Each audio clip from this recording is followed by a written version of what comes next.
को नए स्ट्राइक करने से मना कर दिया है। अमेरिका का ध्यान अब बातचीत की ओर बढ़ रहा है। हालांकि जरूरत पड़ने पर अमेरिका ने सैन्य अभियान को फिर से शुरू करने की पूरी तैयारी रखी हुई है। ट्रंप का ये फैसला पेंटागन की मिसाइल रक्षा प्रणालियों के घटे स्टॉक और क्षेत्रीय संघर्ष बढ़ने के खतरे के बीच आया है। ट्रंप का मानना है कि बड़े पैमाने पर युद्ध शुरू किए बिना सैन्य कार्रवाई अपनी हद तक पहुंच गई थी। वो कूटनीति के लिए रास्ता बनाना चाहते हैं ताकि अगर बातचीत नाकाम हो तो कम समय में दोबारा हमले शुरू किए जा सके।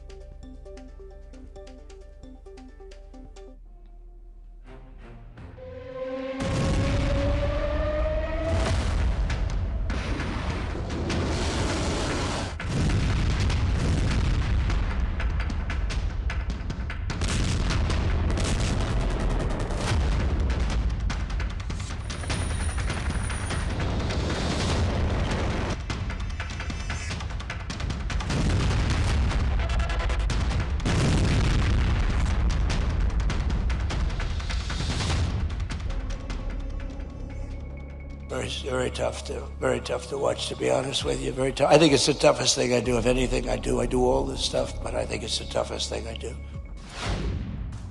22 जुलाई 2026, मैरिएटा, जॉर्जिया, अमेरिका।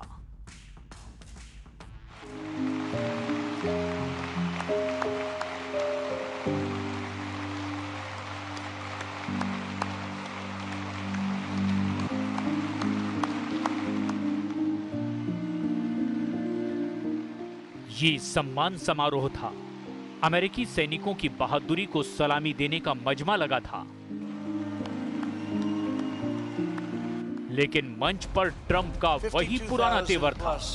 ईरान पर वही धमकियां, वही धौंस, ईरान को परमाणु ताकत बनने से रोकने का वही दावा।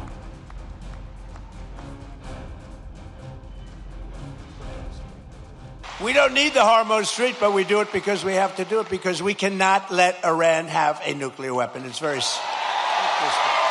They're getting hit so hard, and they want to make a deal.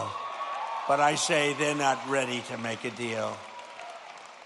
Because every time they make a deal, they want to change it and everything. They're not ready. They'll be ready very soon.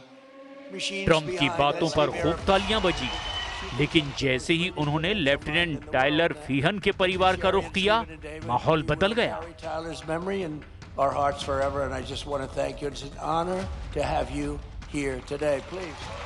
तालियां बजा रहे Trump खुद emotional हो गए, क्योंकि Tyler फीहन की family फूट फूट कर रो रही थी।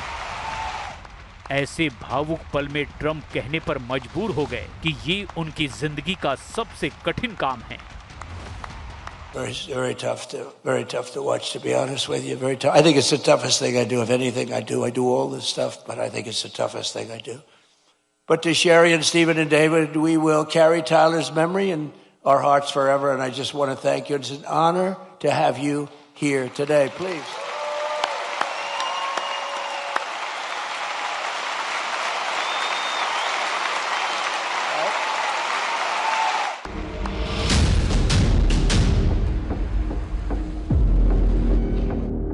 ये उस अमेरिकी सैनिक का परिवार है जिसकी मौत ईरान युद्ध में हुई है। खाड़ी युद्ध से अमेरिका में अब सैनिकों के ताबूतों की मात्रा बढ़ने लगी है।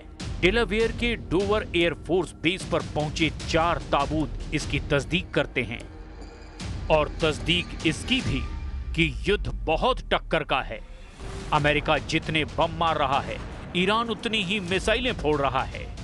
अमेरिका जितने जंगी जेट से हमले कर रहा है, उससे 2 गुने ड्रोन फाइटर से ईरान पलटवार कर रहा है। ईरान दावा कर रहा है कि अमेरिका से वो आंख का बदला आंख से लेगा। खाड़ी देशों में अमेरिकी सैन्य अड्डों को बमबारी करके दहलाने के बाद ईरान ने ऑयल रूट वाला हमला तेज कर दिया है।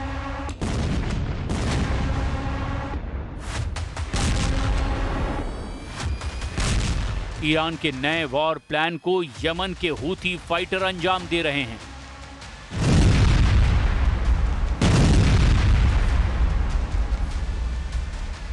हूथी लड़ाकों ने सऊदी अरब के तेल जहाजों पर भयानक हमला किया, जिससे युद्ध का नया फ्रंट बन गया। लाल सागर में सऊदी अरब के 2 तेल टैंकरों पर अटैक हुआ है।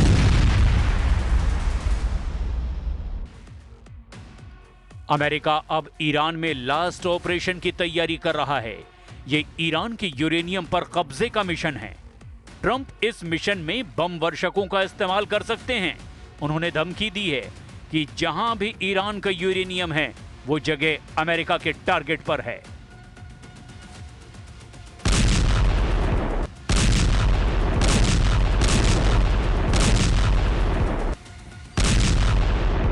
Do you believe that Iran has moved nuclear centrifuges into Pickaxe Mountain? It doesn't mean anything unless they have the material. You're talking about the centrifuges. Yeah, it doesn't mean anything unless they have the material. They don't have. We follow the material. That's where the action is, and we'll be hitting that area probably pretty soon. And there's not a thing they can do about it. Normally I wouldn't say that. If I thought they could do something about it, I would never say that. But we'll be hitting that area pretty soon, and very heavily.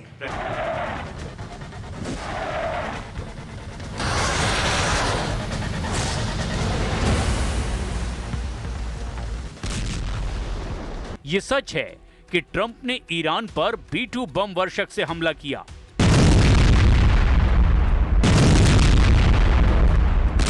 उन्होंने bunker buster के धमाके किए। Tom hoc मिसाइलों की बौछार Iran पर की गई।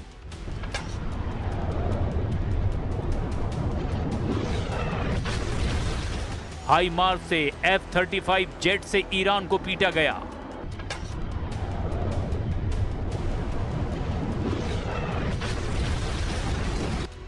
ईरान के हमलों से बचने के लिए अमेरिका ने थार्ड का भरपूर इस्तेमाल किया, मगर ईरान टस से मस नहीं हो रहा है, जिसके मायने ये हैं कि ईरान के पास कुछ तो स्पेशल है, ऐसा सीक्रेट वेपन जिससे ट्रंप अनजान हैं। तो क्या है मुस्तबा के अंडरवर्ल्ड का वो सीक्रेट? क्या कोई कमांडर का दिमाग है, या फिर सुपर पावर से युद्ध की अजीब प्लानिंग? क्योंकि ईरान ऐलान कर रहा है कि अगर अमेरिका जमीन पर युद्ध में आया तो उसे कुचल डालेगा।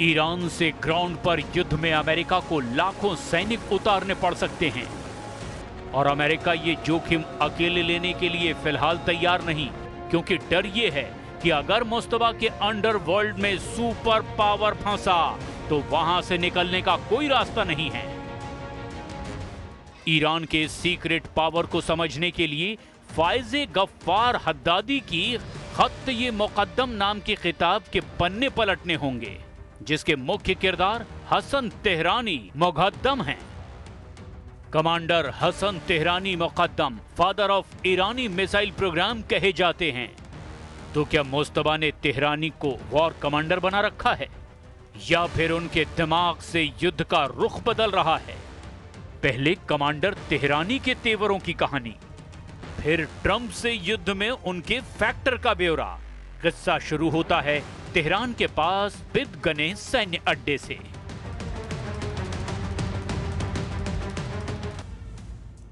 युद्ध काल में कमांडर तेहरानी ने ईरानी फोर्स की मजबूती के लिए तूफानी मिशन शुरू किया। 1982 में उन्होंने IRGC की पहली आर्टिलरी कॉर्प्स की स्थापना की। 1982 में एवाज में आर्टिलरी रिसर्च सेंटर की स्थापना तेहरानी की लीडरशिप में हुई। कमांडर तेहरानी ने अक्टूबर 1983 में IRGC के मिसाइल कमांड सेंटर की स्थापना कराई। अगस्त 1985 में कमांडर तेहरानी IRGC वायुसेना के कमांडर बने। जिसके बाद उन्होंने प्रॉक्सी ग्रुप के लिए मिसाइल यूनिट बनाना शुरू किया। 1987 में पहली ईरानी मिसाइल नाज़ियात मिसाइल को डिजाइन किया। अगस्त 1988 में एमी के बलों के खिलाफ ऑपरेशन मिरसाद में IRGC की कमान संभाली। खत्ते मुकद्दम किताब बताती है कि ईरान के मिसाइल प्रोग्राम को सुपर सॉलिड बनाने के लिए कमांडर